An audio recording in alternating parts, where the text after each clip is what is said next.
confrères, bonjour et bienvenue pour cette deuxième journée d'Officine Expo 2019. Et nous allons consacrer ce début de matinée à une table ronde sur le cancer et les maladies et les médecines complémentaires. Alors, ce qu'il est important de rappeler, c'est que le cancer, selon l'OMS, est passé comme la première cause de mortalité dans le monde devant les maladies cardiovasculaires. Et au Maroc, nous comptons 40 000 nouveaux cas chaque année, avec une prédominance en premier rang le cancer du sein pour les femmes et le cancer du poumon pour les hommes. Alors devant ce fléau, et donc cette pathologie grandissante, et aussi devant la multiplication des traitements de chimiothérapie et de thérapie ciblée, il est évident que nous, pharmaciens, nous avons un rôle fondamental en matière de sensibilisation, de prévention, d'information et d'accompagnement des patients atteints de cancer et aussi de leur entourage. Alors, parmi les outils dont nous disposons, nous avons les médecines complémentaires. Mais la question qui se pose, et je pense pour bon nombre d'entre nous, qu'est-ce qu'on entend par médecine complémentaire? Parce que nous avons différents termes. On entend parler de médecine alternative, de médecine différente, de médecine intégrative, de médecine traditionnelle. Bon. Et donc, c'est un petit peu une confusion pour tout le monde. Et donc, ce qui serait intéressant, c'est de faire un petit peu une mise au point et de voir un peu plus clair. Et c'est ce que nous allons voir avec le docteur Didier Chausse, qui est médecin, micronutritionniste et qui est le président de l'Institut européen de diététique et de micronutrition en France, mais qui est aussi directeur pédagogique, enfin directeur du diplôme universitaire d'alimentation, santé et micronutrition à l'université Mohamed VI de Casablanca, et dont la troisième promotion a démarré la semaine dernière. Donc Didier Chausse va nous faire nous éclairer sur les médecines complémentaires, et il va bien sûr nous parler notamment des 3 grandes révolutions scientifiques qui ont pu véritablement asseoir ces médecines complémentaires. Ensuite, eh bien, nous allons passer à une application concrète, pratique, dans la cancérologie, et nous allons parler d'oncologie intégrative, et ça sera avec le docteur Alain Crass, qui nous vient de Clermont-Ferrand, qui est médecin, oncologue, et qui est membre de la Société française d'oncologie, membre de la SIA, Society of Integrative Oncology, et qui est aussi membre de l'AFSOS, qui est l'Association française des soins de support en oncologie, et il vous expliquera lui-même ce dont il s'agit. Alors, Monsieur Alain Crass va nous faire part, et nous nous remercions de son expérience en matière d'accompagnement des patients dans leur traitement de chimio, et il va nous dire qu'est-ce qui est fait au niveau de ces médecines complémentaires, notamment pour les effets indésirables, notamment aussi dans le domaine des séquelles, et aussi comment limiter et éviter les récidives. Et Dr Crass va surtout nous parler de quelque chose qui est très important pour nous pharmaciens, qui sont les interactions médicamenteuses que l'on rencontre, parce que ça c'est très important pour nous, et de savoir quelles sont justement ces interactions lors de prise de compléments alimentaires, de phytothérapie ou de micronutrition. Donc, et il va finir sur des exemples concrets de protocoles qui sont faits avec des cas cliniques. Donc je pense que ça va être intéressant de voir cette expérience française. Enfin, nous avons le plaisir d'avoir avec nous aussi le professeur Nedia Mouchkroun, qui est radio-oncologue au CHU de Casablanca, et qui va nous parler un petit peu, puisque vu l'importance de cette pathologie, de nous dire un petit peu ce qui se passe au Maroc, et notamment qu'est-ce qui est fait en matière d'accompagnement des patients, donc à des patients atteints de cancer. Et au terme de ces interventions, eh bien, nous aurons un débat où vous pourrez poser toutes les questions à nos invités. Et sans plus tarder, je vais donner la parole à Dr Didier Chausse, et je vous remercie de votre attention.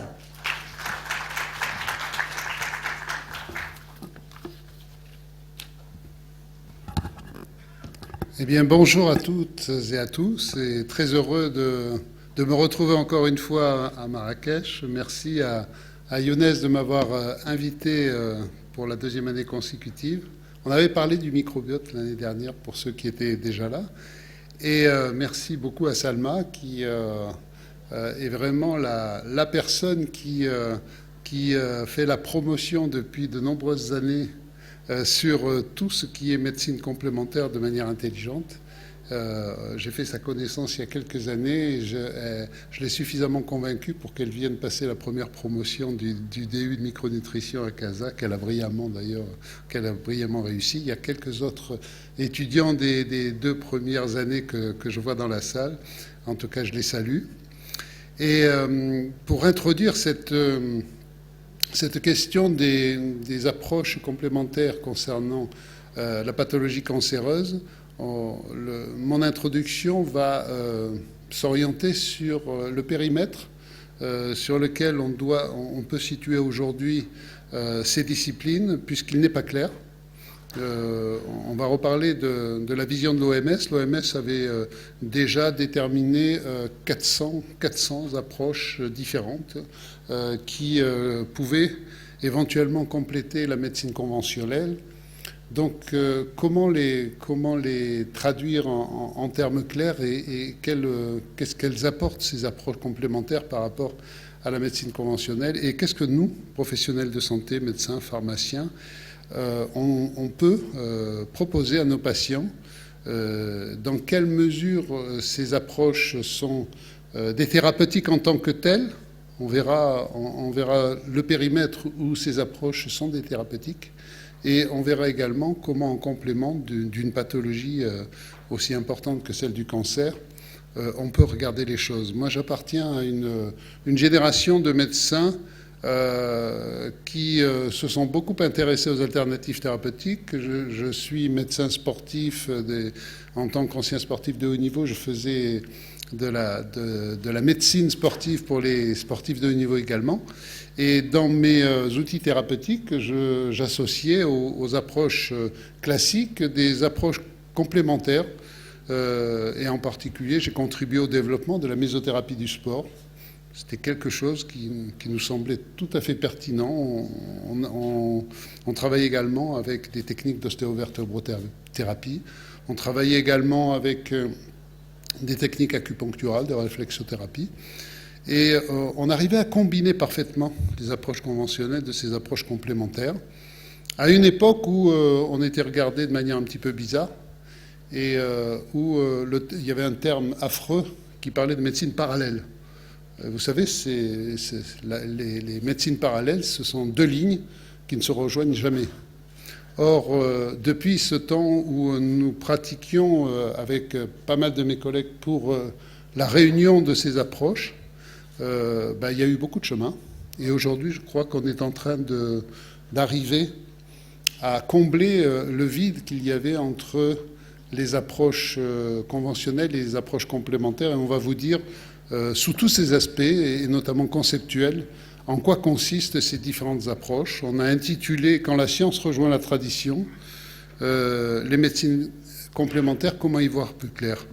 Quand on regarde la stratégie de l'OMS, on vous disait tout à l'heure, l'OMS, depuis pas mal d'années, s'intéresse aux pratiques non conventionnelles qu'elle a, avec une stratégie qui s'est redéfinie ces dernières années pour un programme de 2014 à 2023, de manière à explorer ce que l'OMS appelle les médecines traditionnelles. Alors, je vous ai mis en encadré quelles sont les définitions que donne l'OMS sur les médecines traditionnelles, qui ont un certain nombre de nuances par rapport à ce qu'on appelle les médecines complémentaires. Et aujourd'hui, on est en train de réunir ces deux notions, parce qu'il y a une chose pour ceux qui s'intéressent aux approches modernes, c'est véritablement de ne pas oublier les médecines traditionnelles. Et c'est dans les médecines traditionnelles qu'on va encore retrouver des pistes de recherche extrêmement intéressantes pour demain. Ce qui est assez étonnant quand on regarde les enquêtes que fait l'OMS sur ces approches des médecines traditionnelles, c'est que cette médecine est enseignée au niveau universitaire. Et là, il y a 39 pays dans lesquels il y a un véritable enseignement de type universitaire. Donc c'est quelque chose qui est en train d'évoluer de manière extrêmement intéressante. Et par rapport à cette évolution, on regarde que depuis les débuts des années 2000 jusqu'à 2012, par exemple, on voit qu'on est passé de 19 à 73 instituts de recherche dans les médecines traditionnelles dans le monde. Alors ça, c'est très intéressant parce que si l'on veut pouvoir évoluer avec tout l'intérêt que ces approches complémentaires peuvent apporter à la médecine, bien entendu, il faut rentrer dans des instituts de recherche de manière à en faire l'évaluation. Quand on regarde un petit peu ce que peut apporter ces médecines traditionnelles, j'ai été assez stupéfait sur l'intelligence de ce kit de médecine familiale traditionnelle qui s'est développé en Mongolie, où vous avez tout un kit de médecine familiale qui a concerné plus de 150 000 individus. Il y a 74 des personnes qui ont répondu à l'enquête sur ces 150 000 et il y avait tout ce qu'il fallait pour traiter ces gens-là dans ces contrées-là, et ça coûtait 8 € par famille et par an. Donc je crois qu'il faut réfléchir au fait que ces approches-là sont dans des contrées du monde extrêmement importantes, et que nous, on est là avec nos CHU, nos centres universitaires, à penser la médecine, et que ces approches-là vont pouvoir résoudre des problèmes, et que la combinaison des visions modernes aux visions traditionnelles, c'est quelque chose qui devra rester très important. Alors je disais, la science, elle est en train de rejoindre la tradition. Alors, peut-être certains d'entre vous savent qu'au IVe siècle, un Chinois qui s'appelait Ji Hong avait proposé une thérapeutique qui, jusqu'à maintenant, nous, médecins modernes, nous plaisait qu'à moitié. Bien, cette thérapeutique s'appelle la soupe jaune. Cette soupe jaune, c'était simplement une préparation à partir d'éjections. Eh bien, la médecine a complètement, pendant très longtemps, oublié ça, jusqu'à ce que, aujourd'hui, une des thérapeutiques les plus spectaculaires au niveau de ces résultats, ça s'appelle la fécalothérapie ou la greffe fécale, qui ressemble conceptuellement tout à fait à ce que faisaient nos anciens Chinois. Et aujourd'hui, c'est le traitement officiel de l'infection à Clostridium difficile, puisque les résultats de la greffe fécale sur cette affection mortelle sont réellement spectaculaires. Alors aujourd'hui, il y a beaucoup dans le monde de travaux faits avec la greffe fécale dans le domaine des infections rebelles, dans le domaine des maladies inflammatoires du tube digestif, dans le domaine également du diabète compliqué. Enfin, il y a beaucoup d'études. Ce n'est pas encore une technique qui est suffisamment rodée et qui ne peut pas aujourd'hui être de pratique courante, mais c'est une voie de recherche extrêmement importante dans laquelle nos activités en micronutrition et notamment de la modulation du microbiote, en particulier par les probiotiques, trouvent une voie d'accès très très importante. Donc effectivement, ce simple rapprochement entre la soupe jaune et la greffe fécale montre que la science est en train de rejoindre la tradition. On est assez impressionné, et c'est une des raisons pour lesquelles l'approche complémentaire est quelque chose non seulement d'important, mais d'indispensable pour la médecine conventionnelle. Regardez cette planche qu'a proposé dans un de ses écrits Jean-François Bach, qui est un immunologiste de très grand renom français. Il a montré l'évolution des pathologies entre 1950 et 2000, où vous voyez que la médecine conventionnelle a réussi à venir à bout de nombreuses pathologies, en particulier des pathologies d'origine infectieuse. Eh bien, pendant le même temps, il y a un certain nombre d'autres pathologies qui se sont développées à vitesse grand V et dans lesquelles les problèmes auto-immuns prennent le dessus et toutes les maladies allergiques prennent le dessus. Donc cette vision entre une réussite de la médecine conventionnelle dans ce qui était l'urgence de l'époque et conjointement une évolution des pathologies modernes dans lesquelles toutes les pathologies de civilisation se situent. Ça, c'est très intéressant. Quand on regarde ce qui se passe au niveau de ces pathologies modernes, eh bien, le profil, la signature du microbiote de ces individus est totalement différent et chaque maladie chronique moderne porte une signature microbiotique. Donc ça nous laisse beaucoup de perspectives pour compléter les traitements actuels, conventionnels, par des approches complémentaires. Le contexte maintenant qui fait qu'on est au bon moment pour que la réunion entre les médecines conventionnelles et les médecines complémentaires puisse se faire, c'est ce qu'on a appelé les 3 révolutions depuis ces 15 dernières années. Ces 3 révolutions, c'est quoi ? C'est d'abord qu'on a pu, assez rapidement, grâce aux techniques de séquençage du génome, arriver à séquencer le génome humain et que toute cette approche-là nous a permis de comprendre les polymorphismes génétiques. Les polymorphismes génétiques, c'est la petite différence qui fait que chacun d'entre nous a un profil génétique différent, non pas qu'on a des mutations génétiques très importantes, mais simplement des petites bases qui sont un petit peu inversées, et qui fait que, en fait, nous sommes tous différents. Nous sommes tous différents, ça veut dire que demain, et déjà la médecine du cancer, la médecine oncologique a déjà compris, la médecine sera personnalisée. Ensuite, la deuxième révolution, c'est au-delà de la génétique, on a mieux compris comment l'expression et la répression de nos caractères génétiques pouvaient se faire, et on a compris tous les mécanismes épigénétiques, et on sait que les marques épigénétiques sont en grande partie liées à quoi ? À nos habitudes de vie, au fait que l'environnement imprime un certain nombre de marques qui vont permettre d'exprimer ou de réprimer les gènes. Cette recherche nous explique que nous ne sommes pas réellement programmés par notre génome.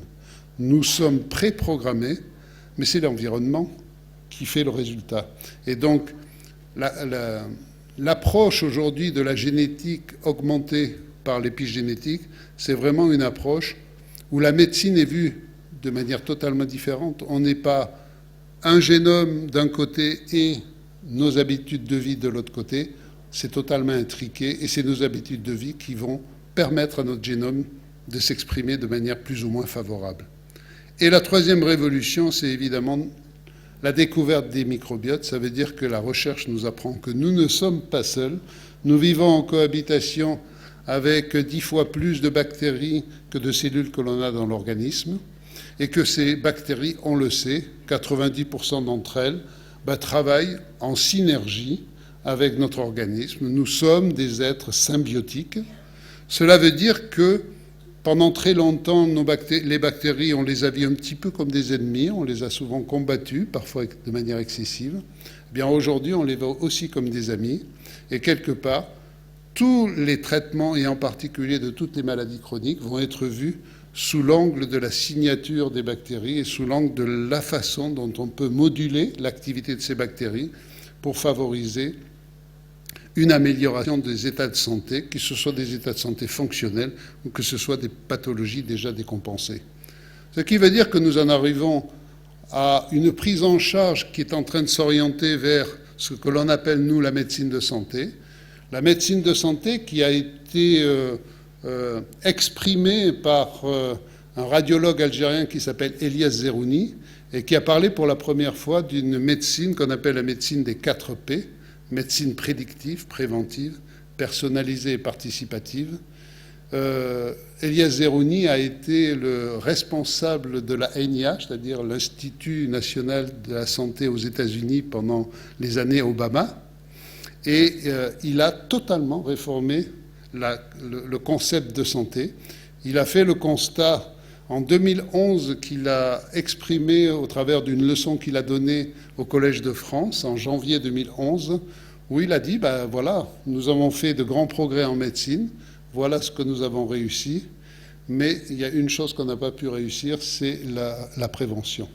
On a des approches de prévention des populations qui sont assez cohérentes. Par contre, on ne sait pas faire la prévention personnalisé. Et aujourd'hui, on arrive à augmenter l'espérance de vie, mais on n'arrive plus à augmenter l'espérance de vie en bonne santé, ce qui fait que nous augmentons les années de vie, mais nous ne donnons pas de vie à l'augmentation de ces années. Donc ça, c'est un problème. Et ce concept de la médecine des 4P est en train de se développer dans la médecine conventionnelle, et en particulier en oncologie, ça c'est très clair, mais également dans toute la médecine. Pour faire clair, et je pense que pour vous c'est important que vous ayez un regard très simple sur ce qu'est notre santé. On peut le comparer, et souvent dans les problèmes de santé, la vision de l'iceberg est très importante. Dans un iceberg, il y a la partie émergée de l'iceberg, et souvent les maladies, c'est ce que l'on voit. On peut faire des diagnostics cliniques, souvent paracliniques, et ça, c'est de la maladie. Ça, on connaît bien, et c'est la partie émergée. Mais dessous, sous la maladie, eh bien, il y a ce que l'on appelle les états intermédiaires de santé, qui n'ont jamais été réellement pris en compte par la médecine officielle. Pourquoi ? C'est parce qu'elle est souvent confusionnée avec la médecine fonctionnelle liée aux états de stress. Eh bien, les états intermédiaires de santé, c'est très intéressant de regarder ce qui se passe. Ce ne sont pas des vraies maladies, mais c'est là où on trouve les pré-maladies. Vous savez, quand un diabète s'organise, il faut avoir généralement les chiffres traditionnels, c'est d'avoir une glycémie à 1,26, mais on n'arrive pas à 1,26 du jour au lendemain. Il faut 15, 20 ans, parfois 25 ans pour y arriver. Avant, dans la partie immergée de l'iceberg, vous avez l'insulinorésistance. Vous avez parfois une dysbiose au niveau du microbiote. Vous avez parfois des éléments, des déficits nutritionnels, micronutritionnels qui s'accumulent les uns les autres. Vous avez la participation de la sédentarité qui y contribue. Tout ça, c'est de la partie immergée. Tout ça, ça fait de l'insulinorésistance qui va, chez certains, développer un syndrome métabolique. Et ce syndrome métabolique, ça va être quelque chose qui peut prédisposer au prédiabète. Et puis ce prédiabète, chez certains, va se développer en diabète. Eh bien, tout ça dépend d'un certain nombre de polymorphismes, dépend des habitudes de vie, et ça fait partie de la partie immergée de l'iceberg. Ça, on peut le soigner. On peut le soigner, mais ce n'est pas forcément par des médicaments antidiabétiques. On peut le soigner avec des approches complémentaires. À côté de ça, il y a des dysfonctions, et en micronutrition, on a beaucoup travaillé sur les dysfonctions bruyantes, c'est-à-dire on s'est intéressé à savoir pourquoi les gens se plaignaient de fatigue, de troubles de l'humeur, de troubles digestifs, de douleurs ostéo-articulaires, des problèmes vasculaires, des problèmes infectieux, des problèmes allergiques, qui ne sont pas réellement des maladies, mais qui sont des dysfonctions. Pourquoi 80% des motifs de consultation chez les pharmaciens et chez les médecins, c'est bien de ça qu'on parle. Ce sont des dysfonctions bruyantes. Eh bien ça, on peut les traiter. Pas forcément avec des médicaments antisymptomatiques, c'est pas là où ils sont le meilleur. On peut le traiter avec des approches complémentaires. Et on travaille, et Alain Kra fait partie des médecins qui, depuis plus de 20 ans, travaillent avec les plantes, avec la micronutrition, pour traiter toutes ces approches fonctionnelles. Et puis, vous avez des dysfonctions muettes. Vous savez que quand vous avez une ostéoporose, elle peut apparaître simplement parce que vous avez une fracture du col du fémur. Mais bien avant, il y a eu une ostéopénie, il y a eu une ostéoporose, et puis la fracture arrive. Eh bien, il s'en fait beaucoup d'années là-dessus, et on peut le dépister, et on peut imaginer toutes les solutions qui peuvent permettre d'éviter que cette partie immergée soit soignée avant que la maladie n'arrive. Donc cette vision de l'iceberg est très importante parce que notre santé, contrairement à l'image qu'on a donnée à notre santé, ce n'est pas un capital. Le capital voudrait dire que nous disposons de la naissance jusqu'à la mort d'un gros capital dès que l'on est, et puis que petit à petit, ce capital s'amenuise pour finir qu'on n'ait plus un sou. Eh bien, ce n'est pas comme ça que ça se passe. Et en fait, on a conceptualisé par une image, par une métaphore différente, notre santé, c'est plutôt une maison. C'est une maison santé. Et dans cette maison santé, en fait, nous la construisons et nous l'entretenons tous les jours. On va dire que les murs porteurs de notre santé, ils sont constitués de tout notre patrimoine génétique qui vient de nos parents, mais aussi de nos grands-parents, on le sait. Et puis, de notre épigénétique et de nos microbiotes. En fait, tout ça, c'est les murs porteurs de notre santé. Et tout ça fonctionne de concert, c'est-à-dire qu'il n'y a pas de différence entre les habitudes de vie, notre patrimoine génétique et nos bactéries. Tout ça fonctionne de concert, et ça, il faut l'entretenir. Ensuite, la maison santé, il faut l'entretenir, il faut faire des réparations. Et en fait, nous avons des fonctions d'adaptation qui, de manière schématique, évoluent selon deux axes. Le premier, c'est l'axe intestin-cerveau. Et aujourd'hui, on ne parle plus « tiens, j'ai des problèmes de stress parce que mon cerveau ne va pas bien »,« tiens, j'ai des problèmes digestifs parce que mon digestif ne va pas bien ». Quand on regarde les questionnaires de nos patients, on voit souvent des patients qui souffrent d'une dysfonction intestin-cerveau. Et on ne sait pas qui a commencé. On ne sait pas quelle est la poule qui a fait l'œuf. Et puis à côté de ça, nous avons des fonctions qui sont des fonctions de protection au niveau de l'ensemble de nos cellules. On se protège contre quoi? Contre les radicaux libres, mais aussi contre l'inflammation. On se protège avec la détoxication. On se protège de plein de choses. Et à côté de ça, on a plein d'éléments d'adaptation qui nous permettent que toutes nos cellules, de tous nos organes, de tous nos tissus puissent communiquer entre eux. Et bien sûr, les membranes cellulaires, l'équipement de nos membranes en acide gras, l'équilibre acido-basique contribuent fortement à cette communication. Vous voyez que s'occuper de notre cerveau, de notre système digestif, de notre protection cellulaire et de notre communication cellulaire, si on y ajoute tout ce que l'alimentation peut laisser percevoir des risques que l'on a à développer, des problèmes de surpoids, d'obésité, de syndrome métabolique, eh bien, c'est la micronutrition et on est capable, avec toutes les approches complémentaires, de pouvoir résoudre ces problèmes-là. Et pour faire simple, quand on voit ça, on peut dire que la médecine conventionnelle, elle s'attaque à la maladie, aux pathologies décompensées. On est dans le dur. On est dans les murs porteurs qui se sont fissurés. La maladie, c'est une fissure au niveau de nos murs porteurs. Et la médecine complémentaire peut servir à entretenir cette maison. Mais entretenir cette maison, ça veut dire que quand une tache au niveau de la tapisserie apparaît dans notre maison, on ne met pas une autre tapisserie. On regarde ce qu'il y a derrière la tapisserie pour voir s'il n'y a pas un tuyau qui s'est percé. Et c'est en regardant un petit peu plus en avant qu'on arrivera à traiter, parce que si on rajoute des tapisseries sur les tapisseries, au bout d'un moment, il va y avoir une imprégnation de nos murs porteurs, et là, le mur s'écroule, se fissure, s'écroule. C'est la maladie qui apparaît. Donc on va dire qu'on voit bien que la médecine conventionnelle, on est dans des murs porteurs qui souffrent et qui parfois se fissurent et parfois décompensent, alors que dans les médecines complémentaires ou traditionnelles, on est dans l'entretien de notre maison. Et l'entretien, il est quotidien. Il passera bien sûr par toutes les approches des habitudes de vie. Alimentation adaptée à chacun, activité physique adaptée à chacun. Ce n'est pas forcément du sport. Moi, je suis ancien sportif, mais le sport n'est pas fait pour tout le monde. Par contre, l'activité physique, oui. Et ensuite, la gestion du stress et la gestion du sommeil.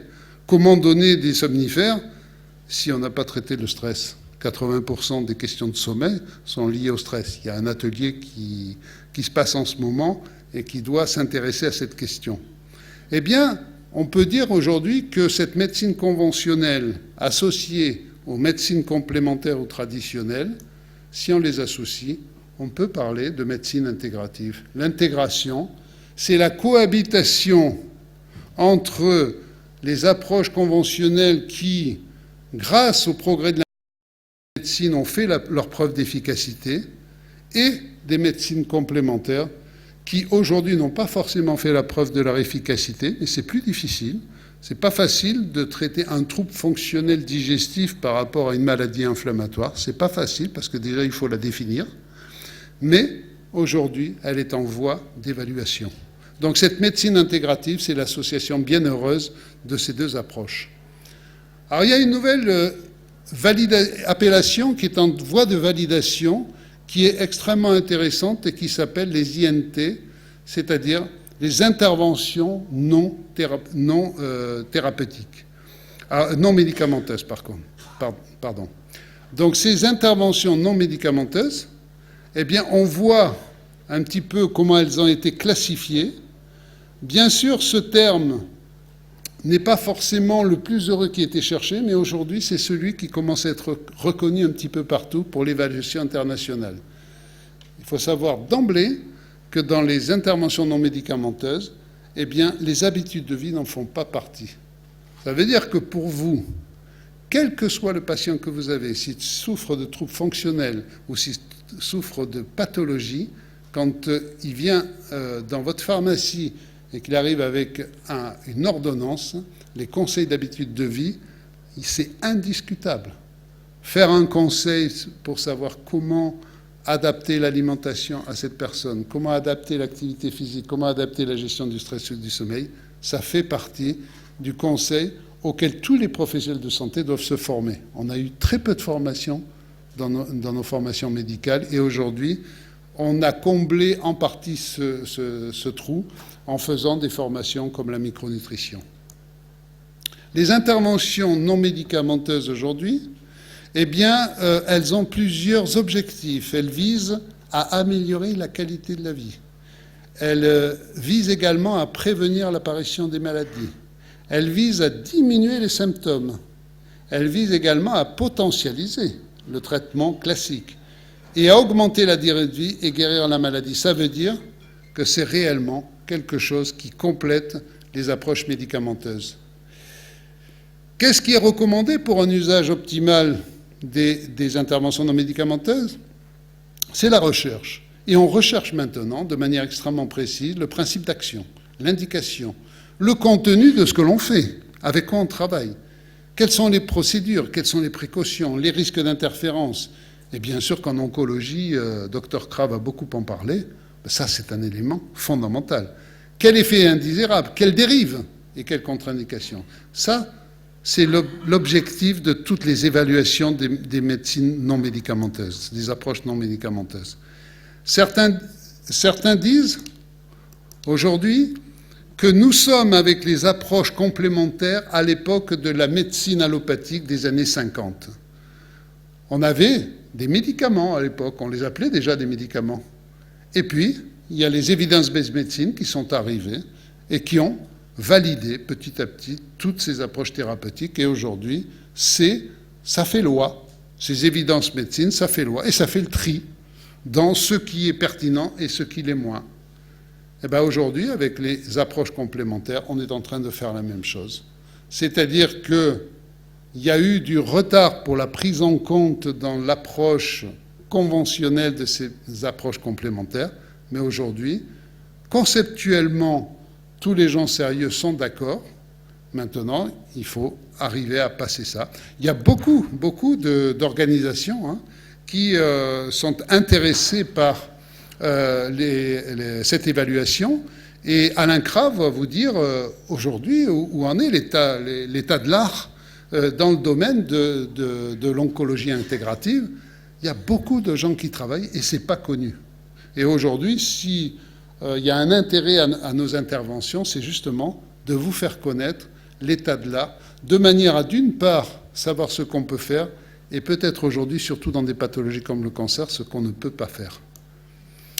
Donc l'évidence du futur de la médecine, eh bien, c'est qu'on va arriver dans ces approches complémentaires à une approche EBM, de manière à mieux préciser les usages, comparer les bénéfices, mieux informer les patients, et puis intégrer ces interventions non médicamenteuses dans le parcours de santé, ce n'est pas encore fait, au sein d'une mutation du système de santé qu'on appelle la santé du cure aujourd'hui, vers le care and prevent.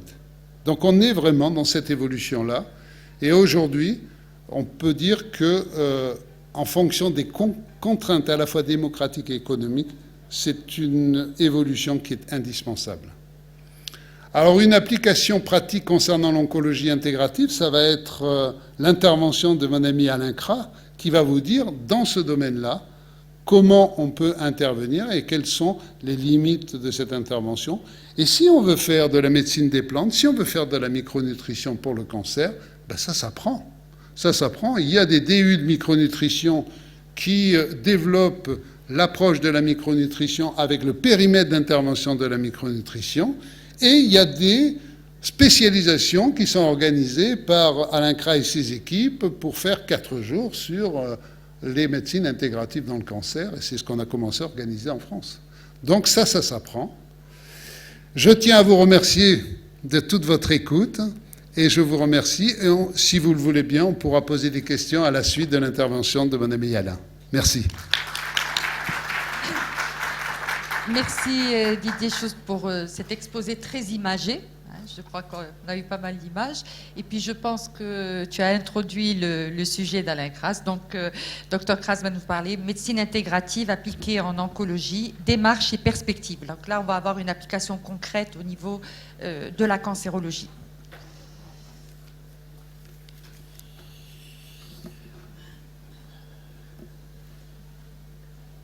Shukran salam. Salma, kenshkurkum Allah. Odorkum. Bonjour à toutes et à tous. Je vais donc essayer de vous introduire les concepts de médecine intégrative appliqués à la cancérologie. Et ce que l'on fait à l'AFSOS, c'est l'Association francophone des soins de support en oncologie, dont je fais partie d'une commission d'évaluation des pratiques non conventionnelles, notamment la commission plantes et compléments alimentaires. Alors, il y a une vingtaine d'années, les patients faisaient des applications sans en parler aux thérapeutes, en faisant perdre des chances de thérapeutique conventionnelle et donc et en ne se soumettant pas à la thérapeutique conventionnelle. Il y a 15 ans, on a commencé à parler de thérapeutique complémentaire où les patients quand même commençaient à en parler à leur oncologue pour essayer mais c'était pas du tout validé. Il y avait quand même quelques erreurs à cause des interactions médicamenteuses possibles.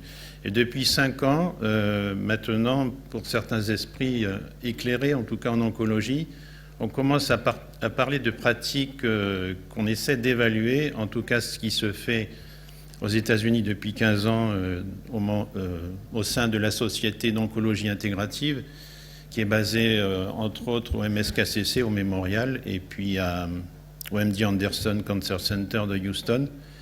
Donc il y a des congrès tous les ans, soit à Houston, soit à Boston, soit à Chicago, où on parle de médecine intégrative dans le cancer.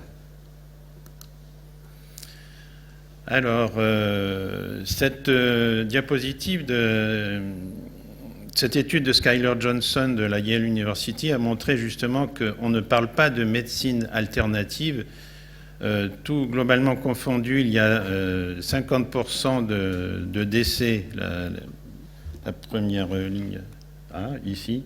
Vous avez 50% de risque de décès, toute thérapeutique alternative confondue, dans les cancers en général. Dans le sein en particulier, il n'y a pas de différence significative avec la prostate, mais parce que c'est un cancer qui évolue assez lentement, surtout quand ce sont des scores de Gleason faibles.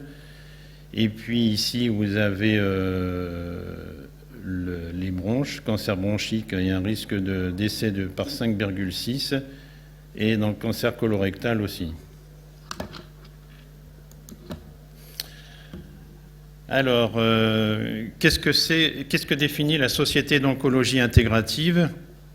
Il y a des guidelines qui ont été publiés en 2007 déjà, et notamment, je reprends la définition de Claudia Witt, qui est à l'Institut national de la santé aux États-Unis. Donc, l'oncologie intégrative est une approche du soin centrée sur le patient informé selon les critères de l'Evidence-Based Complementary and Traditional Medicine, c'est-à-dire versus EBM, comme vous l'a précisé Didier Chose. L'EBM, c'est la médecine fondée sur les preuves, certes, mais elle fait aussi appel à l'expérience du praticien et surtout au choix éclairé du patient. Et on oublie toujours que c'est un trépied, ce n'est pas uniquement les essais randomisés, les derniers acquis de la science, qui sont souvent très vite dépassés, puisque les Les patients qui sont choisis dans les essais, ce ne sont pas les patients de la vraie vie. Donc c'est souvent même des petites séries. Donc le patient informé selon ces essais utilise les thérapeutiques comportementales du corps et de l'esprit, des produits naturels et qui modifie son mode de vie en adjuvant des traitements conventionnels qui, idéalement, est pris en charge par une équipe pluridisciplinaire formée aux soins de support en oncologie intégrative, afin d'améliorer la santé, le corps et l'esprit, et de renforcer la prise en charge du soin par le patient lui-même, qui devient ainsi acteur de sa santé pendant le traitement et surtout au-delà. Donc vous voyez, la définition, elle est un peu longue, mais ça c'est une définition qui a été reprise au dernier congrès de l'ASCO en juin dernier, qui se sont adossés sur les guidelines de la Société d'oncologie intégrative. Et c'est paru dans les monographies du JNCI en décembre 2017. Donc il y a eu plusieurs workshops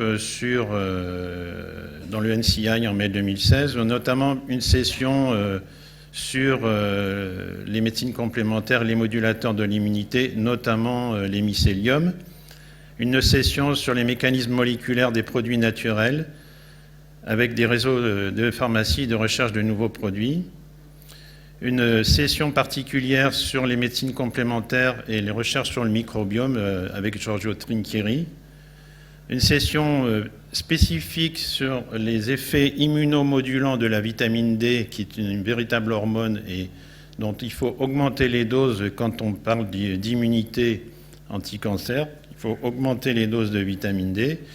Et la vitamine C, je pense que vous en connaissez beaucoup. La vitamine D qui est antioxydante par voie orale, qui devient pro-oxydante par voie intraveineuse, mais à des fortes doses, puisqu'on monte à 15 et 20 grammes de vitamine C pour favoriser du peroxyde d'hydrogène qui repotentialise une chimiosensibilité à des cancers qui étaient devenus insensibles aux produits de chimiothérapie, notamment, je pense à des essais sur le cancer de l'ovaire. Une session particulière sur des collaborations internationales. Il y a une collaboration entre États-Unis et Chine qui font le plus d'essais cliniques en cours. Une session aussi sur la médecine de précision, les biomarqueurs et la recherche clinique en médecine intégrative. Une session aussi sur les interactions médicamenteuses, notamment avec les produits de phytothérapie, les méthodologies prédictives et les mécanismes d'action des actifs des plantes en général. Alors, on avait eu en France une étude multicentrique patients soignants d'avril à septembre 2013, 414 médecins interrogés, 118 patients. Qu'est-ce qui revenait de cet interrogatoire? Les patients se plaignaient essentiellement de la fatigue, de la douleur, des nausées, vomissements chimio-induits et des problèmes nutritionnels. Ensuite venaient les troubles du sommeil, anxio-dépressifs et baisse de l'estime de soi. Il y avait un bénéfice des approches thérapeutiques complémentaires, notamment l'activité physique adaptée, on y reviendra, et la fatigue, le conseil nutritionnel, le soutien social par rapport à la qualité de vie.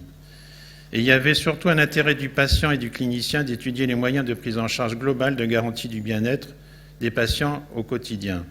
Et pour 84% des praticiens interrogés, il y avait un intérêt de développer les soins de support en oncologie. Un poster de l'ASCO en 2016 a montré que dans le cancer du sein, il y avait une balance bénéfice qualité de vie, une amélioration des symptômes par rapport au risque d'interaction médicamenteuse.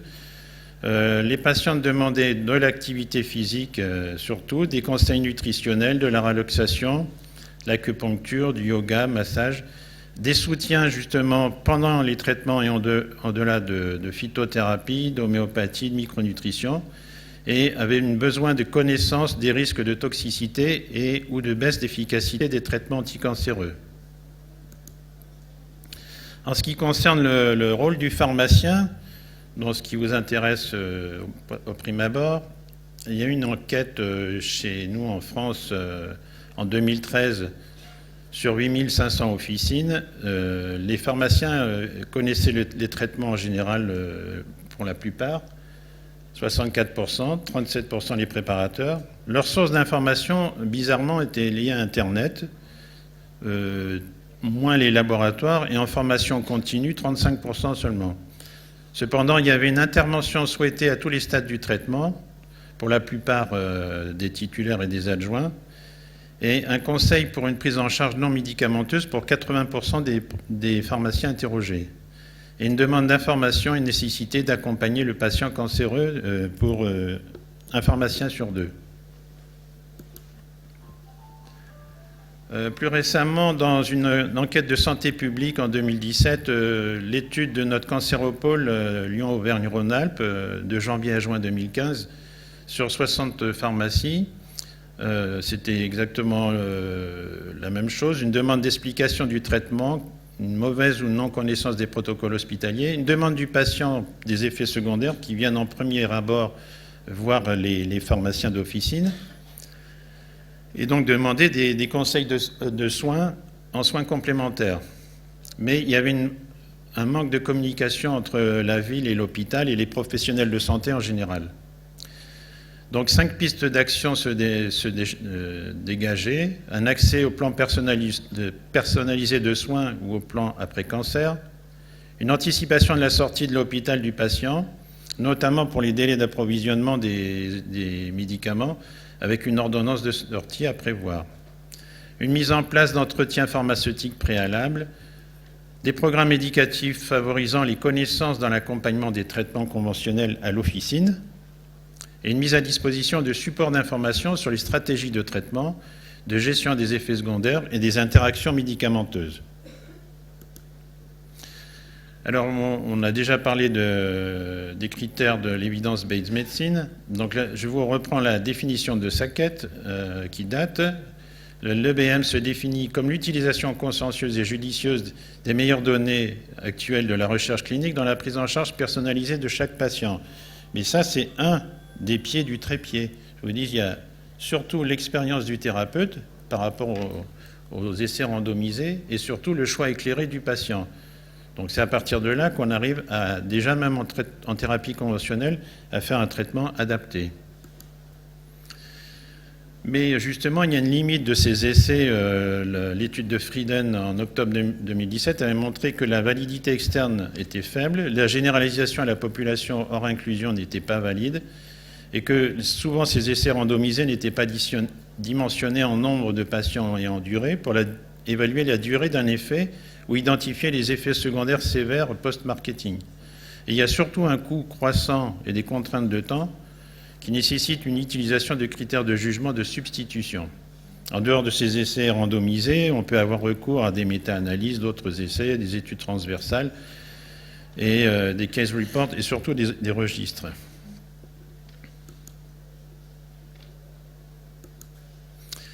Alors, la complémentarité des approches thérapeutiques. Vous avez ici la cellule. Donc, c'est ça qu'on appelle la médecine de précision. C'est une médecine qui traite la cellule. C'est la médecine biomoléculaire. Ce n'est pas une médecine personnalisée. C'est un abus de langage de parler de médecine de précision quand on parle de l'individu. On parle de la médecine de précision qui cible l'anomalie moléculaire ou génomique. Et cette cellule, elle est dans un corps souffrant. Donc, les soins de support, c'est tout ça, c'est les soins hospitaliers. Les soins de support, c'est les nausées, vomissements, chimio-induits, la douleur, la prise en charge de la douleur, de l'aplasie médulaire. Donc ça, c'est les soins du corps. C'est toujours dans le mode hospitalier et on est toujours dans les soins de la maladie, pas du malade. Et ce corps appartient à un individu.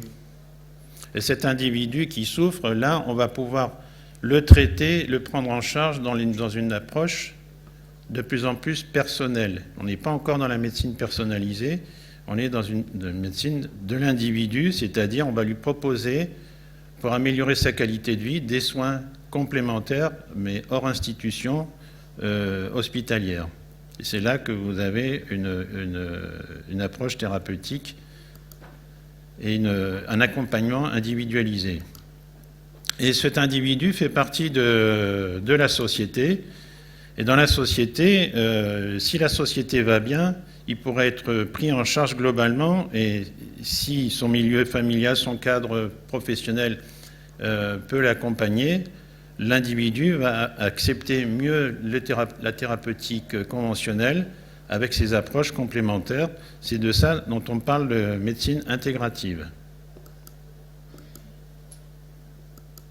Ah, et il manque mon diaporama. Il manque autre chose. Non, c'est pas ça, non. C'est pas celui-là, hein, j'ai envoyé un autre. Hein. Oui. Il y a quelqu'un au niveau du...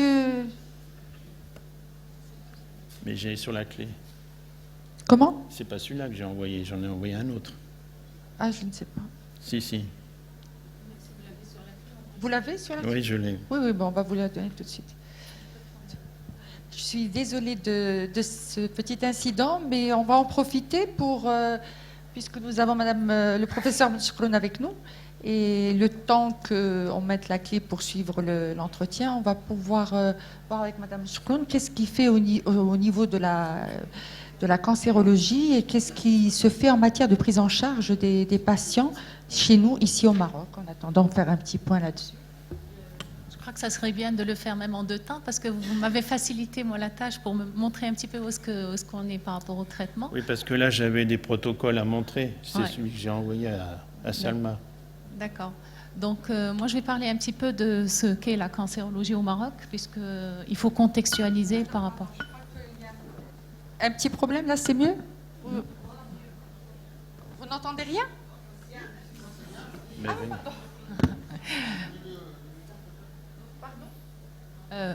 Vous m'entendez pas? Oui. D'accord.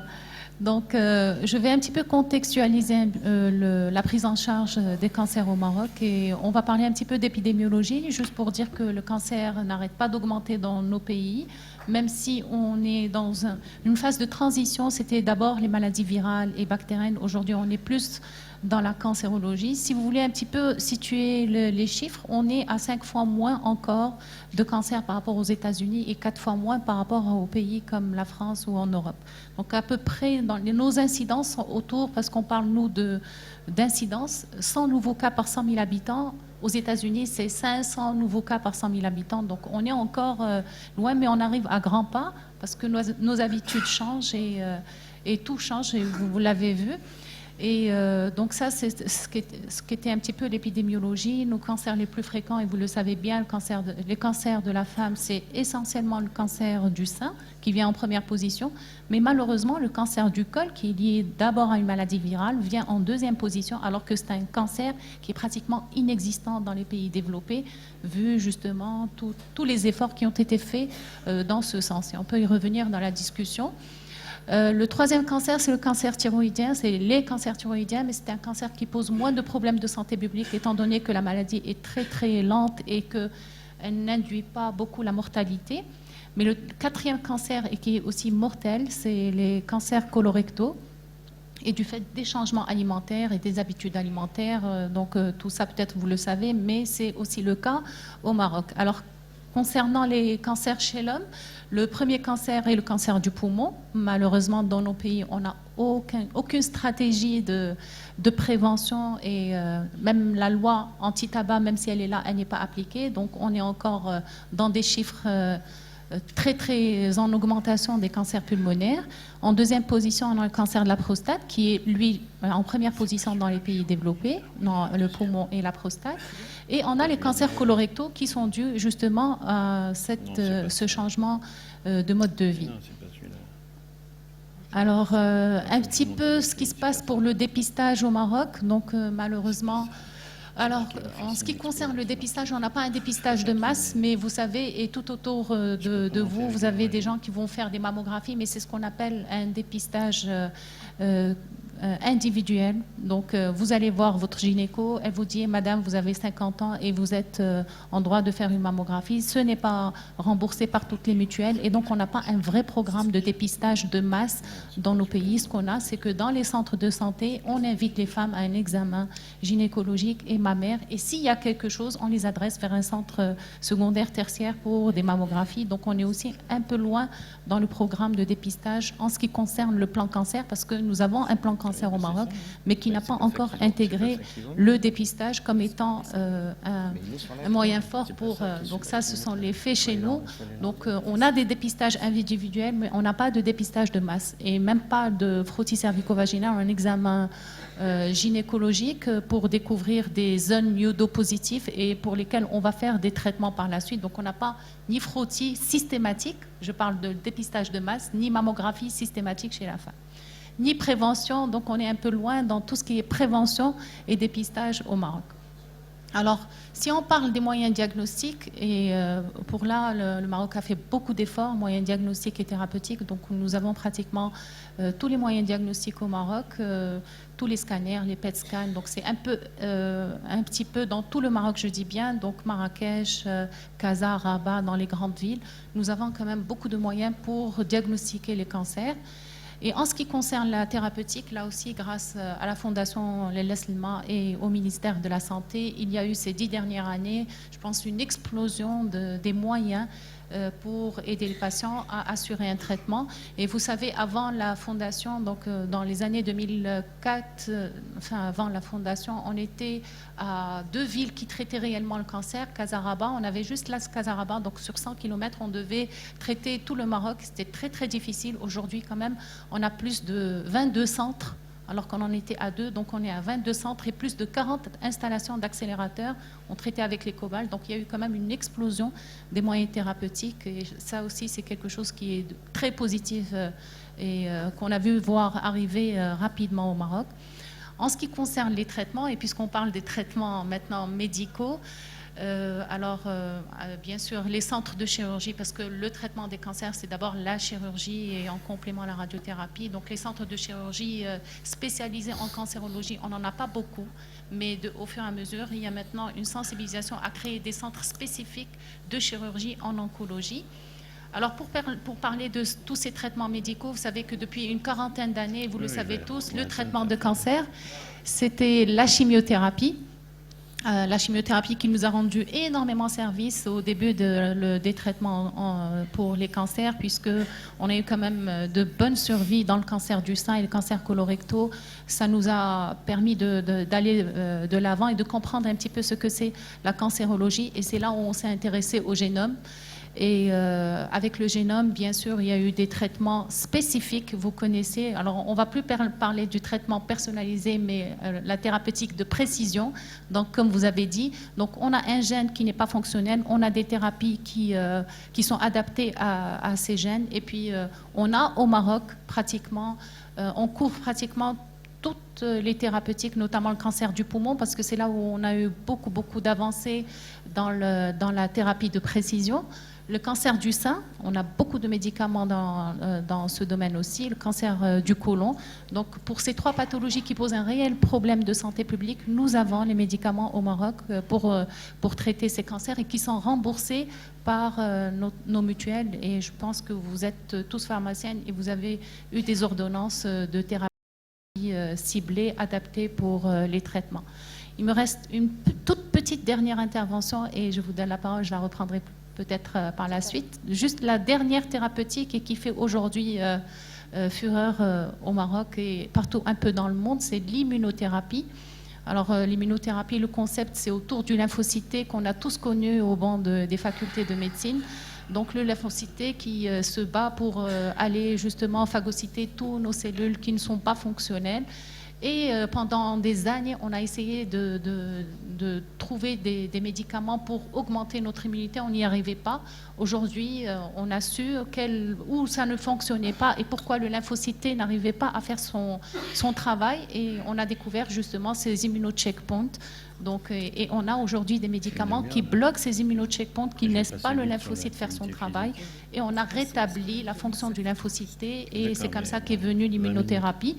qu'on a au Maroc. On a au moins 2 produits, on en a pas mal dans la littérature, mais au Maroc, on a au moins 2 produits qu'on a déjà commencé et qui sont des traitements standards dans les cancers, dans nos cancers du poumon, donc première localisation, mais aussi les mélanomes. Donc je ne vais pas trop tarder, je vais laisser la parole pour la suite et je reprendrai la parole si vous voulez pour plus de précision. Merci beaucoup, Madame Tchoukran, merci. On a profité donc de ce petit incident pour pouvoir vous écouter. Merci beaucoup. Donc on reprend avec Dr Kras. Excusez-moi pour cet incident technique, c'est actualiser plutôt le diaporama, parce qu'il y a des cas cliniques, c'est plus intéressant. Donc simplement pour finir l'introduction, que naturel ne veut pas dire sans risque. Une pratique complémentaire ne peut jamais répondre à une situation d'urgence, mais placebo ne veut pas dire inefficace. Il y a assez de bouquins qui ont été écrits sur l'effet placebo, ce n'est pas un effet nul. L'absence de preuve n'est pas la preuve de l'absence d'efficacité, mais ne pas accepter sans preuve n'est ni condamné sans savoir.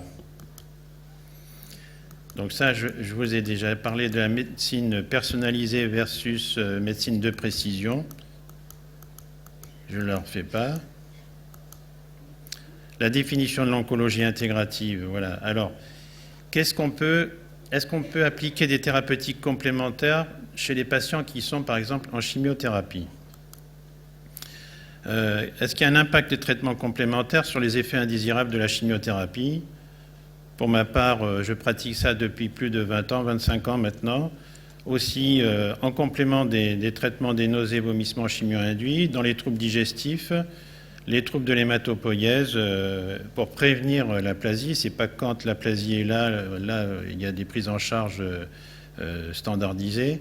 Les troubles cutanés, les mucites, les stomatites, les neuropathies sensitivo-motrices, les syndromes main-pied, et surtout la fatigue qui est le point d'achoppement et le point d'appel de la plupart des 90% des patients. Vous savez qu'il y a des résistances cellulaires aux agents anticancéreux, notamment le médicament qui arrive dans la cellule, donc il y a une pompe des flux qui s'appelle une protéine PGP qui favorise parfois l'efflux de médicaments. Donc il y a des phytomédicaments qui favorisent cet efflux. Ensuite, le médicament arrive au niveau du cytosol et il peut être activé ou inactivé selon le degré de protection antioxydante qui se trouve au cours du cytosol. Notamment, on en parlera tout à l'heure quand on parlera des antioxydants, du niveau de glutathion et thyrodoxine. Et après, vous avez les cibles intracellulaires avec des messages de lésion qui vont détruire l'ADN ou directement, après activation dans le cytosol, arriver à des messages de transduction pour favoriser la mort programmée cellulaire. Donc ça, c'est lié aux différentes classes d'anticancéreux.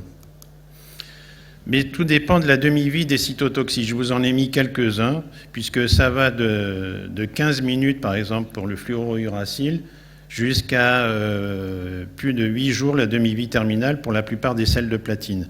Donc il faut connaître quand même la demi-vie des cytotoxiques pour faire un traitement complémentaire ou pas. Savoir quelles sont les interactions des médicaments sont liées aussi à la demi-vie des cytotoxiques. Alors par exemple pour la fatigue, vous savez que les causes de la fatigue sont multiples au cours du cancer, en dehors de la dénutrition, de l'anémie, il y a la réduction d'activité et puis surtout de nombreuses comorbidités qu'il faut déterminer bien entendu. On sait que l'activité physique après les soins et les taux de rechute du cancer du sein, il y a eu plusieurs études internationales. Les mètres, c'est les unités métaboliques. 9 mètres, ça équivaut à 3 heures d'activité physique par semaine. Mais elle devient significative qu'au bout de 6 mois. Donc faire 3 heures par semaine au bout de 6 mois ou 20 minutes par jour. Donc on montrait qu'il y avait une différence significative puisqu'on réduisait de 40 à 50% la mortalité. Ça, c'est notre méta-analyse qui donne la même chose. Mortalité globale, vous voyez, réduite 40%, et mortalité spécifique du cancer du sein d'une 34%, avec activité physique à droite, sur la barre de droite. Donc il y a un bénéfice de survie à 5 et à 10 ans de 4 et 6%, bénéfice en survie globale et spécifique de 35 à 45%. Et association d'activité physique et survie en multivariable, que ce soit l'âge, le stade, le lieu de résidence et les études épidémiologiques. Et l'effet seuil et la courbe metteur par semaine et l'impact de la survie, comme je vous ai dit. Donc ce qui est important, c'est dans la durée, c'est à partir du 6e mois qu'on voit l'impact de l'activité physique. Donc ça, c'est bien documenté. Pareil pour le cancer colorectal, je passe là-dessus. Et pour la prostate aussi, activité physique intense plus de 3 heures par semaine versus moins d'1 heure par semaine. Donc vous avez quand même une diminution de la mortalité globale de 50% et de la mortalité spécifique de près de 70%. Et là, vous avez la grande étude méta-analyse sur 26 études sur le sein, côlon et la prostate de Friedenreich, paru en 2016. Risque de décès par cancer de 40% en gros, et risque de rechute ou de progression de 35%. Réduit de 35%. Donc ça, c'est la même chose. Je passe là-dessus. Et vous voyez, ça, c'est au niveau des morts par cancer. Sur cet histogramme, vous avez ici moins de 150 minutes par semaine d'activité physique. 150 et 360 minutes, il y a peu de différences significatives, mais il y a quand même une réduction de 40%. Et surtout, quand vous êtes à plus de 360 minutes d'activité physique adaptée, vous êtes pratiquement à 80% de réduction de mortalité par cancer. Et à peu près 60% toutes causes confondues. Donc il y a un effet dose avec un seuil d'intensité et une durée minimale. Donc je vous ai dit 20 minutes par jour ou 3 heures par semaine, à adapter en fonction des paramètres physiologiques. Et l'activité physique actuellement est la seule recommandation validée qui réduit la fatigue. Des recommandations de l'ASCO qui se sont adossées aux guidelines de la SIO, donc la Société d'oncologie intégrative, sur la fatigue. Vous avez aussi d'autres thérapeutiques comportementales comme l'hypnose, l'acupuncture, le yoga. Bon, c'est des études épidémiologiques de grade C. Le ginseng, alors le ginseng, on dit lequel ginseng? Il y a Panax ginseng, et là c'est le ginseng américain qui n'a pas ce risque d'interaction hormonodépendant avec les cancers du sein hormonodépendants. Il y a une étude de Barton qui est parue dans le journal du NCI qui montre qu'il y a une activité, sauf que le ginseng pour la fatigue, si vous voulez, il ne faut pas en attendre non plus un miracle, ça met 14 jours à agir. Donc pour une fatigue que vous voulez moduler, diminuer rapidement, il ne faut pas attendre du ginseng pendant les traitements qu'il fasse quelque chose. Au début, en 2013, le guarana a été passé à l'ASCO comme recommandation. Actuellement, il n'est plus recommandé. Dans la qualité de vie, celle où il y a vraiment quelque chose qui a été validé au congrès de l'ASCO dernier, c'est la méditation pleine conscience, le yoga et puis d'autres thérapeutiques comportementales. C'est l'étude de Greenlee, notamment sur le cancer du sein, qui a été reprise par Lehman dans le JCO de juin 2018. Donc ce que je vous donne là, ce sont les données les plus récentes et acquises de la science, et notamment de l'ASCO. Mais en matière de plantes, vous avez des plantes qu'on appelle adaptogènes, qui sont aussi intéressantes, que je n'ai pas le temps de développer, parce que là, on a pris un petit peu de retard.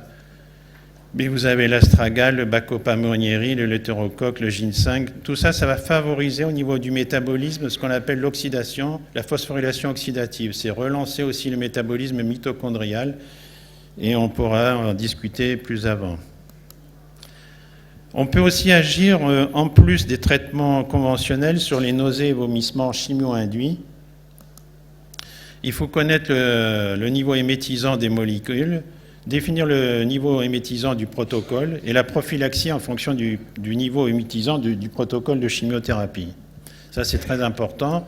On a des plantes comme la mélisse qui ne donnent pas d'interaction médicamenteuse, et notamment celles qui sont riches en acide phénol, l'acide rosmarinique par exemple, qui sont une très bonne plante qui agit sur la somatisation digestive en amont, sur les spasmes intestinaux, mais surtout le gingembre qui est antiémétique, surtout s'il est concentré en gingérol et en chogaol, par exemple, puisqu'il va agir sur les récepteurs aux neurokines au niveau cérébral, mais aussi les récepteurs sérotoninergiques comme 5-HT3 et muscariniques au niveau gastro-intestinal. 2 études, efficacité du ginseng associée à la thérapeutique avec les nausées et vomissements associés ou non avec l'ondansetron, donc un autre inhibiteur de 5-HT3. Il faut monter jusqu'à 1 g de gingembre 1 heure avant l'anesthésie générale, par exemple, mais on sait que si vous donnez 2 jours avant une chimio qui est très émétisante du gingembre, que ce soit naturel, hein, par exemple dans de cuisson du riz avec du gingembre frais, vous buvez l'eau de riz avec du gingembre, avec une diète hydrique 24 heures avant, vous diminuez de 50% à 60% le niveau de nausée sur les protocoles les plus les plus émétisants, comme on va voir un protocole FEC. Par exemple, ici, vous avez en chimiothérapie, sur la diapositive à gauche, là, l'efficacité du gingembre associée à la thérapeutique antiémétique. Et c'est une étude en double aveugle contre placebo. Entre 0,5 g et 1,5 g de gingembre par rapport au placebo, pris 3 jours avant et 3 jours après la chimio, vous avez une réduction de plus de 60% des nausées et vomissements chimio-induits. Donc il faut vraiment que ce soit dosé, parce qu'il y a une étude de Bossi qui est parue là, avec celle de platine, avec 150 mg de gingembre. Donc si on voulait, ça dépend du design des études, il faut bien lire. Il ne faut pas lire que la conclusion qui est souvent négative dans les plantes, il faut lire tout, la méthodologie. Si vous mettez 150 mg de gingembre, c'est sûr que vous n'aurez rien du tout. C'est toujours dose dépendant. En aromathérapie, dans les nausées-vomissements en gélule, si vous avez des nausées, ce n'est pas très pratique. Il vaut mieux les mettre carrément sur les jugulaires, ici en gouttes. Vous avez l'huile essentielle de cardamome, de gingembre et d'estragon, qu'on peut associer dans de l'huile végétale de noisette ou de macadamia. Hein, et vous mettez ça 2 gouttes sur les jugulaires, donc, ou alors dans un mouchoir à sniffer. C'est aussi bien. Ou alors pour les mucites, vous avez un mélange qui existe tout près avec la cannelle de Ceylan, de la propolis, notamment la propolis brune de peuplier, ou de la propolis verte du Brésil, qui est Baccharis, de laurier noble, de lavande aspic et de camomille romaine, tout ça dans l'huile végétale de millepertuis, et en application locale sur la muqueuse jugale et sur les gencives. C'est très intéressant pour éviter les mucites. Alors, au niveau de la détoxication hépatique, est-ce qu'il faut détoxiquer pendant les traitements ou pas? Je vais vous expliquer pourquoi. 3/4 des médicaments cytotoxiques sont médiés par des cytochromes, c'est-à-dire les enzymes de phase 1 de la détoxication. Vous voyez, vous avez le 3/4 ici, le 2D6, le 2C19, le 2C9. Le 3/4, les 4/5 des médicaments passent par ces enzymes-là pour être métabolisés. Alors, il y a des polymorphismes génétiques qui prédéterminent si vous êtes métaboliseur lent ou rapide, acétyleur lent ou rapide. Donc, quasiment, on devrait faire de la pharmacocinétique pour chaque patient pour savoir s'ils vont bénéficier ou pas plutôt que de dire, par exemple, la phytothérapie, elle est inductrice enzymatique ou inhibitrice enzymatique. Je vous rappelle que les inducteurs enzymatiques vont favoriser la concentration de métabolites intermédiaires au niveau du foie et diminuer la concentration plasmatique et diminuer l'effet thérapeutique du traitement conventionnel. Alors que les inhibiteurs, eux, vont augmenter la concentration plasmatique et tissulaire et diminuer leur élimination en augmentant les effets secondaires des médicaments actifs. Donc la plupart des plantes sont plutôt inhibitrices enzymatiques que inductrices, notamment les enzymes de phase 1. Mais ce qui est tout aussi important, vous avez les enzymes de phase 2, donc tout ce qui est conjugaison, sulfatation, méthylation, etc. Donc c'est très important de connaître ça. Alors, est-ce qu'il faut détoxiquer ou pas le foie? les interactions médicamenteuses, il y a eu une méta-analyse, une étude épidémiologique sur 10 ans, une étude danoise qui a été présentée à l'ESMO en 2017 de Jorgensen, ici. Sur 11 000 patients de plus de 70 ans, plus de 35% prenaient plus de 5 médicaments, 43% plus de 10 médicaments. Ceux qui prenaient moins de 5 médocs avaient une survie globale supérieure à 3 fois celle des patients polymédiqués. Par exemple, le paclitaxel, donc le Taxol, et les gens qui sont sous anti-agrégants plaquettaires, ça augmente la neurotoxicité du paclitaxel. Il vaudrait mieux leur donner de l'aspirine. Bon, mais il y a aussi des interactions médicamenteuses avec les médicaments allopathiques. La plupart des sujets âgés sont sous inhibiteurs de la pompe à protons, tout ce qui est oméprazole, lansoprazole, vous connaissez ça, dans ce qu'on appelle les IPP, avec des inhibiteurs de tyrosine kinase comme le pazopanib, par exemple, ça diminue de 50% l'air sous la courbe. Donc il y a quand même des interactions aussi à connaître entre les médicaments. Comme je vous dis, la phytothérapie, les compléments alimentaires, c'est dangereux. Mais il y a déjà des interactions dans les thérapeutiques conventionnelles.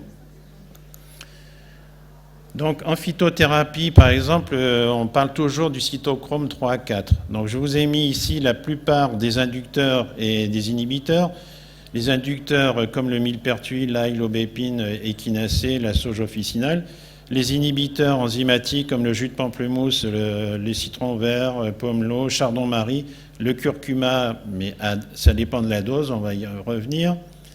Le fenouil, fenugrec, gâtillier, le ginkgo, le ginseng, la grenade, etc. Je passe dessus, vous les lirez sur le... Alors, ici c'est la même chose. Vous avez le curcuma, par exemple, de quoi on parle? La plupart des plantes sont inhibitrices, ce que je vous ai dit, donc ça augmenterait les effets secondaires des thérapeutiques conventionnelles. Les effets secondaires, ça dépend aussi des polymorphismes de ces enzymes. Mais c'est donc dose dépendante, donc ça dépend de quelle dose on parle. On a, à l'Association francophone des soins oncologiques de support, commencé à rédiger des fiches phyto pour répondre aux patients atteints de cancer, les interactions entre les plantes et c'est à l'usage des oncologues, ça. Donc un premier volume a été publié il y a 3 ans maintenant, qui va être réactualisé, et un deuxième volume qui est en cours où on met les atteintes, les interactions médicamenteuses, mais surtout les indications, à quel moment on le donne. Et il y a d'autres pharmaciens qui ont fait à peu près le même travail, les hôpitaux de Marseille par exemple, publié par le laboratoire ESAI. Alors, les compléments alimentaires. Alors, est-ce qu'il faut donner des antioxydants ou pas? Si on regarde l'étude de Bloch, parue en 2007, sur une méta-analyse, au final, il y a 19 essais randomisés qui ont été retenus. C'était une étude avec la mélatonine, N-acétylcystéine, glutathion, des vitamines, des caroténoïdes et des catéchines du thé. Il n'y avait pas de diminution de l'effet de la chimiothérapie, mais pas d'augmentation non plus de l'efficacité. Il y avait une augmentation certaine de la qualité de vie. Il y avait une réponse à la chimio semblable ou meilleure par rapport au groupe contrôle.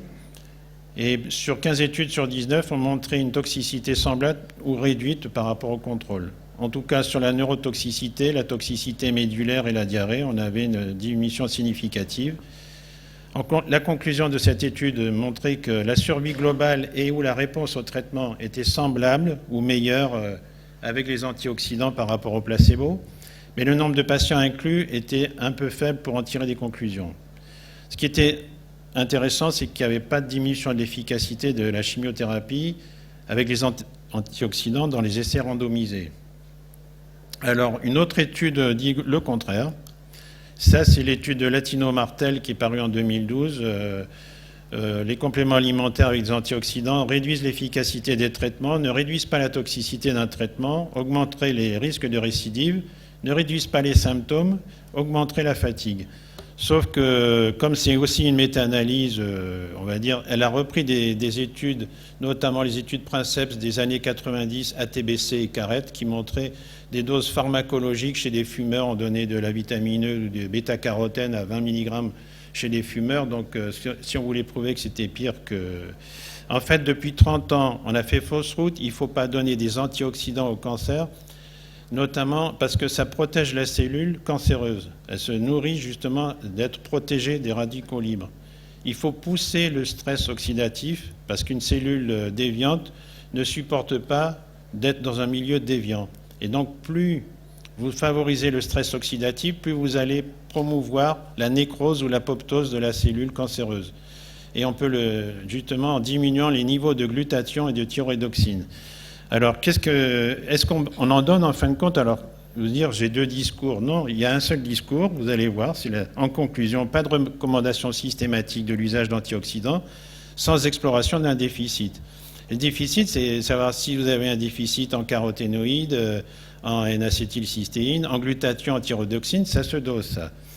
Certains produits de chimiothérapie, comme les aquilans, les anthracyclines, les sels de platine, les dérivés de la podophyline et la camptothecine, par exemple, peuvent produire des radicaux libres et donc seraient susceptibles de donner des antioxydants à dose nutritionnelle ou micronutritionnelle, c'est-à-dire qui ne dépassent pas les apports nutritionnels conseillés. Mais il y a d'autres produits cytotoxiques qui ne produisent peu ou pas de radicaux libres, donc il n'y a pas besoin de donner d'antioxydants, comme avec les taxanes, les ribulines, ce sont les poisons du fuseau, hein, les 20-calcaloïdes ou les antimétabolites. Donc, quand vous avez ces chimios-là, ce n'est pas la peine de donner des antioxydants pendant les traitements globalement, si vous ne savez pas. Si les patients vous disent est-ce que je peux prendre des compléments alimentaires à base d'antioxydants, globalement non, sans exploration d'un déficit nutritionnel. Alors, avec des cas cliniques, vous verrez, ça sera plus simple. On a 5 minutes, ça va aller? 5 minutes, ok. Donc, le cas d'un cancer du sein, donc c'est une femme, un cancer canalaire invasif avec ganglion envahi. Donc, on lui propose forcément de la chimiothérapie. Voilà ce que nous proposons dans notre groupe de travail. Un protocole de chimio de type FEC, 5-FU, épirubicine, cyclophosphamide. C'est un protocole qui se fait tous les 21 jours. Donc vous avez les grands traits, c'est toutes les semaines. Donc la semaine qui précède une cure, on peut donner des oméga-3 qui vont diminuer la cardiotoxicité de cette chimiothérapie, notamment les anthracyclines. Mais c'est 1,8 g qu'il faut donner, vous voyez. Vous pouvez donner des modulateurs de protéines de stress pour favoriser ce qu'on appelle les HSP inductibles, pour favoriser la montée des peptides antigéniques du cancer. Après, on peut donner de la propolis de peuplier ou des mycéliums. La deuxième semaine, c'est le creux de la vague, ce qu'on appelle le risque d'aplasie médulaire, ou des alkylglycérols. Après, on peut donner des extraits de plantes pour diminuer la fatigue chimio-induite et surtout après corticoïdes, les gens sont fatigués, soit l'astragale ou la réglisse. Et en deuxième et troisième semaine, on peut favoriser la détoxication hépatique avec du desmodium, du chardon-marie, mais plutôt de la fumeterre qui est plus doux. Et pour les nausées et vomissements chimio-induits, je donne 2 jours avant la cure et 3 jours après du gingembre, soit du gingembre frais ou des extraits de gingembre concentrés en chogaol et en gingérol pour diminuer, parce que c'est une chimio très émétisante, un des protocoles les plus émétisants avec les sels de platine. Donc ça, c'est pour le protocole FEC. On ne fait pas tout ça. Je dis au patient, en fonction d'un traitement spécifique, ce qui va être pour lui le mieux. S'il n'y a pas de nausées et vomissements, on ne donne pas tout ça. On choisit la thérapeutique adaptée en fonction de la réponse au traitement. Mais ça, c'est un schéma. Et il est suivi de 3 cures de taxotere. Le taxotere n'a pas du tout de troubles digestifs, mais ça donne plutôt des phénomènes atopiques, rhinite, conjonctivite, syndrome grippal, et puis des troubles, ce qu'on appelle l'onycolyse, des troubles des ongles et de la peau, et des neuropathies sensitives. Donc là, la curcumine a son intérêt. On a un essai de phase 3 qui est en cours, qui s'appelle Curitax. C'est un essai multicentrique en France. Mais il y a déjà 80 essais cliniques dans le monde sur curcuma et chimiothérapie, et notamment la curcumine. De quelle curcumine on parle? Des bisméthoxytétrahydrocurcuminoïdes qui favorisent, qui va lutter contre l'inflammation, qui va favoriser l'apoptose cellulaire, qui est anti-angiogénique aussi, Et là, on est dans des doses de 3 grammes de curcumine, 3 à 6 grammes, en prévention. Donc on donne ça la semaine qui précède la cure, vous voyez. On peut aussi donner des probiotiques, je ne vais pas rentrer dans les détails. La phycocyanine, c'est tiré de la spiruline. Je crois que vous avez un centre sur beaucoup de travaux sur la spiruline, qui est une microalgue cellulaire bleue. Cyan, ça veut dire bleu en grec. Et là, on donne un comprimé ou une ampoule de phycocyanine. Et il faut au moins 80 mg de phycocyanine la veille de la cure pour diminuer les effets neurotoxiques. La mélatonine, c'est aussi anti-neurotoxique, mais à des doses de 10 et 20 mg. Et après, on peut donner des extraits de plantes, etc. Mais tout ça, on module, on ne donne pas tout à tout le monde. En fonction de la réponse et surtout de la première cure, on va moduler ensuite, enlever certaines choses et moduler. Vous voyez que quand on parle de médecine intégrative, on ne donne pas tout à tout moment. On donne en certaines périodes. Ici, c'est un adénocarcinome rectosigmoïdien de Bernard. Donc, il a une chimiothérapie. Et en général, on fait Folfox, c'est-à-dire 5-FU, acide folinique, éloxatine. Et donc, c'est une chimio qui se fait 2 jours tous les 15 jours. Là, pareil, la curcumine est indiquée, va potentialiser les effets des taxanes, mais aussi des sels de platine, diminuer la cardiotoxicité des anthracyclines. Par contre, ne pas en donner chez les patients qui sont sous cyclophosphamide, comme totécine, l'irinotécan, on va en parler, et puis les 20 alcaloïdes, parce que ça favorise la protéine des flux, c'est-à-dire le médicament cytotoxique rentre dans la cellule et est aussitôt relargué dans le milieu extracellulaire. Donc il y a bien effectivement des indications et des précautions d'emploi. On peut donner la propolis du peuplier est la plus riche en polysaccharides, donc immunostimulants, pour diminuer les effets d'une baisse des neutrophiles et des lymphocytes. Mais après, on peut donner de la réglisse et du ginseng, ou du desmodium, chardon-marie et de la fumeterre. Et si le patient est sous Folfiri ou Folfirinox, on privilégiera plutôt, c'est un traitement qui donne beaucoup de diarrhée, notamment l'irinotécan, en fonction aussi du microbiote. Donc il y a l'interaction du microbiote. Il vaut mieux donner un probiotique qui va stimuler plutôt l'immunité de type TH1, qui va produire de l'interféron gamma. Donc avec des souches bactériennes qui favorisent l'immunité de type TH1. Et donc là, on donne par exemple la semaine qui précède la cure, la fumeterre avec du noyer. Le noyer, la juglone, un des principes actifs du noyer, c'est la juglone, qui va favoriser, diminuer le risque de diarrhée chimio-induite. Ici, vous avez l'exemple de Maria qui est atteinte d'un cancer de l'ovaire droit, métastatique d'emblée, avec une carcinose péritonéale, hépatique et pulmonaire. Donc ici, c'est chimio, taxol, carboplatine. Donc pareil, vous voyez, c'est toutes les 3 semaines. Donc on donne la semaine précédente la curcumine, ici, des modulateurs de protéines de stress mal traduites, HSP, Heat Shock Protein. Mais ici aussi, la phycocyanine tirée de la spiruline, c'est très intéressant. Le curcuma orthosiphon de J5 par exemple à J14 en 2e semaine, et chardon-marie, radis noir, voire la fumeterre. Éventuellement des alkylglycérols ou des extraits de champignons. Je n'ai pas le temps de dire, mais on pourra le faire dans la table ronde. Alors les thérapies ciblées quand même. Oui, si. alors très rapidement. Alors très vite. Les thérapies ciblées, les effets secondaires des thérapies ciblées, notamment les inhibiteurs tyrosine kinase, c'est la fatigue, les problèmes urinaires, de sécheresse buccale, de stress, état anxio-dépressif, des douleurs, des troubles musculo-squelettiques, des troubles digestifs. Et donc, les thérapies ciblées, notamment les inhibiteurs tyrosine kinase, qui sont prises au quotidien, ça dépend de leur demi-vie, mais ils ont des interactions avec le cytochrome 3 à 4. Donc, on remet les mêmes... il faut éviter surtout les inducteurs dont les thérapies ciblées sont les substrats. Et les inhibiteurs, ça dépend de la dose et à quel moment vous les donnez. Donc, à 10 heures d'intervalle... et donner 10 jours ou 15 jours par mois, il n'y a pas de souci si vous donnez dans des doses micronutritionnelles ou dans des compléments alimentaires. Éviter la récidive, Donc c'est la prévention tertiaire et traiter les séquelles.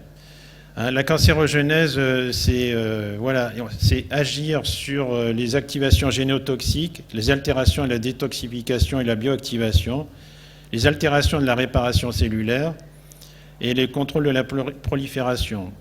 Et dans la phase de promotion, c'est de lutter contre l'inflammation de bas grade, les facteurs de croissance, notamment que sont le sucre avec les voies de la glycolyse aérobie, mais pas que. Vous avez les voies ensuite de la glutamine, les voies de l'insulinorésistance et des substances hormones-like, et l'inhibition du système immunitaire. On va dire plutôt de diminuer ou de relancer la cytotoxicité plutôt que les lymphocytes qui permettent la tolérance de la maladie. Et les voies de la prolifération, c'est de lutter contre l'angiogenèse et de l'invasion. Dans les stratégies de prise en charge, ce sera de dépister, de corriger tout déficit micronutritionnel en modulant le stress oxydant, et non pas en l'inhibant, en le modulant. Dépister et corriger toute inflammation de bas grade. Lutter contre l'hyperinsulinisme. Maintenir une phosphorylation oxydative avec relancer l'ATP. Soutenir le système immunitaire. Maintenir la fonction hépatique de détoxification des xénobiotiques, et notamment des xénoœstrogènes. Et en cas de cancer hormonodépendant, diminuer l'imprégnation hormonale et supporter les traitements de type modulateur de la réponse aux estrogènes ou des anti-aromatases ou des anti-LH-RH par exemple. Alors en synthèse, donc accompagner le patient pendant son parcours de soins et recommander si l'objectif premier est l'optimisation de sa qualité de vie. L'objectif secondaire, c'est l'amélioration de la survie sans récidive et la survie globale.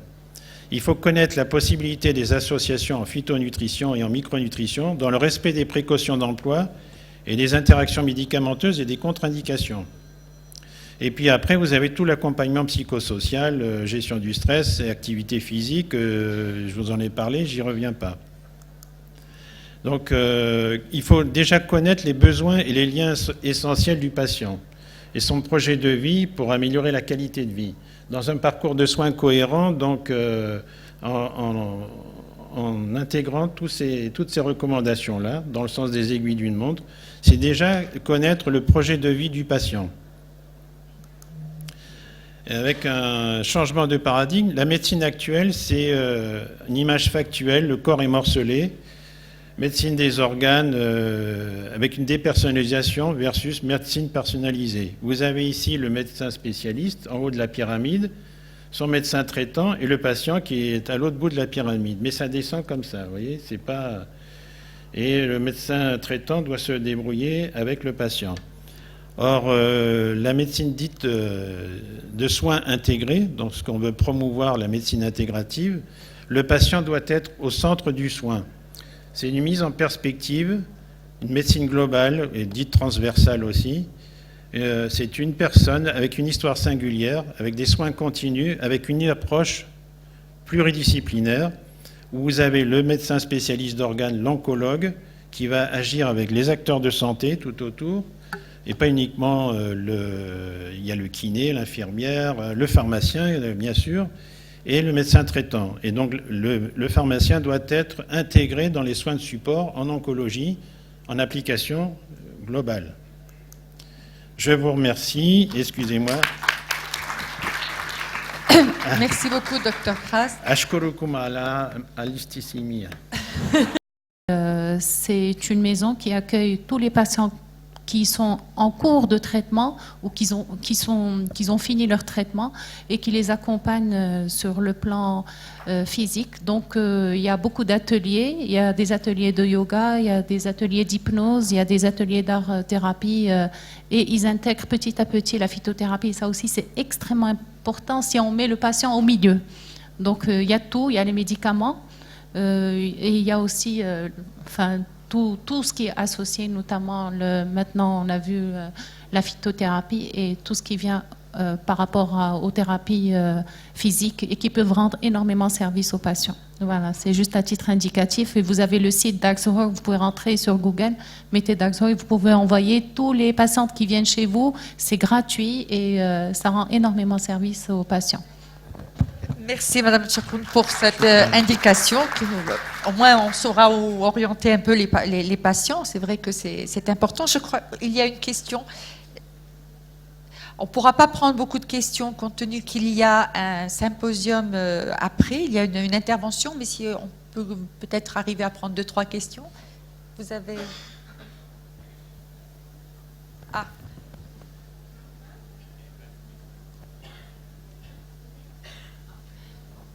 C'est bon.